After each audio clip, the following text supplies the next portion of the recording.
So as per requested from someone on my Instagram wondering how to use their laminator from Drytac without the top roller, I'm going to show you a little trick that I learned that'll make it a lot easier for you. So let's begin.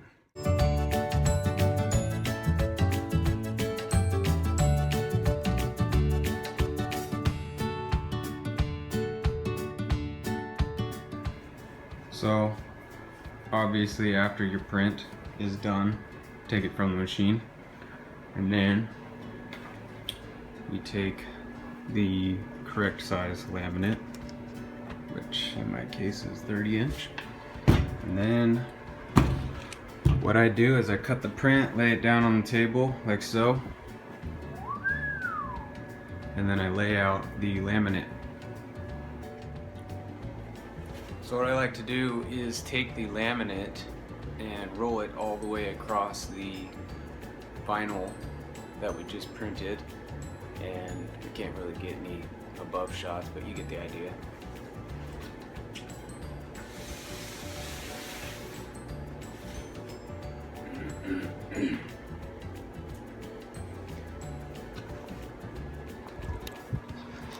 So what I do is I usually take the laminate, and if you're doing vinyl decals with crop marks, I usually just take the laminate, put it to the edge of the crop mark. It doesn't have to be exact. And then down here you can see kind of where the end of the vinyl is with the laminate on top, and then I will take it and I'll cut the material right at the edge. So you got your laminate laid out, just trim it at the edge of the vinyl that you just printed on, and then kind of get this so you can see it. So if you don't have the top feeder, which some laminators don't come with, and you got to feed it manually instead of using the technique of trying to feed it through at the same time and getting lots of wrinkles and bubbles, because it usually doesn't work out.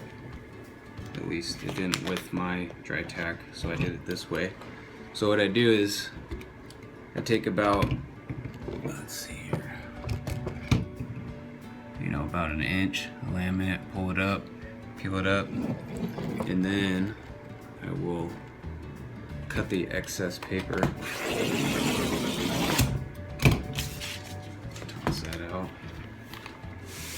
And then I will make sure that I'm lined up with the laminate, still on the vinyl.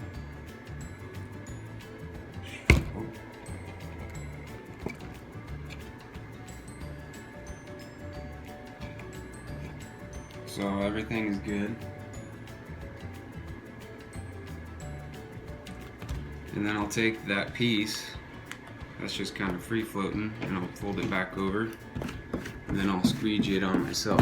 And since it's at the crop mark area, doesn't matter, doesn't have to be perfect. I'm not gonna see it anyways, it gets cut.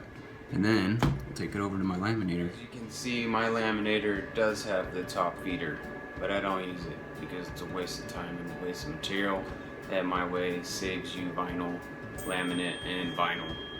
So since we have the laminate now on top of your sheet of printed stickers, then we just take it and we feed it into the laminator.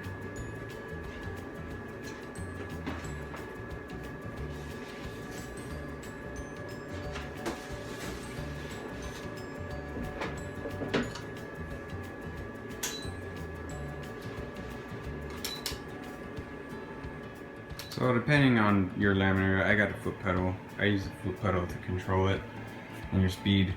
And obviously you got your rollers, clamp them down to the smallest setting, or if you got the Drytac, take the little knobs, screw them down till they're nice and snug on each side with even pressure, otherwise you're gonna get some funky results when it goes through. But so I've already kind of started it. I just hit the foot pedal, and then I feed it, goes in straight. If it goes in kind of weird, back it out, start over.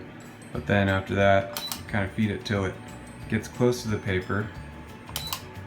So I got a little bit of paper there, just showing. Then I'll take the laminate, fold it back over, and sometimes I'll give it a little blast of air, get any kind of weirdness off of it. And then I'll take the paper,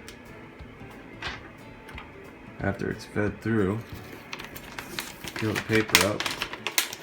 And this is why you want to have that top roll right there on top, to let the laminate, excess laminate, kind of hang on so it doesn't get sucked up in the machine.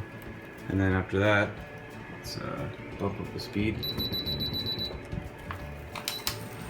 And we start feeding it through, and I just kind of keep the paper up away from the roller, as you can see. Just a little bit, not too much, so when we get to the end it doesn't flail off and catch air. So we let that go through. As you can see, it's going through pretty straight. Keep the paper up. And laminated. So now that you've got it laminated, then you stick it back in your machine to cut.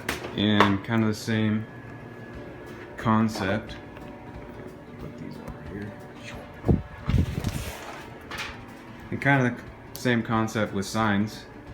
If you're doing coroplast or whatever, you take your application tape, do the same thing, trim it, lay it on the coroplast, and then, you know, self-start it with a squeegee, and then run it through the Drytac or laminator or whatever the heck you have, if you're not using the auto feed, which I don't like, which mine does with the roll solver. But anyways, so hopefully that is informational for you. See, this one's got all the rolls and stuff like that. I don't like to use it, it's a pain in the butt, and it wastes a lot of vinyl. So hopefully that's helpful. And if you got any more questions, just let me know. Post in the comments. I'll try to help you out. Right, cool. Peace.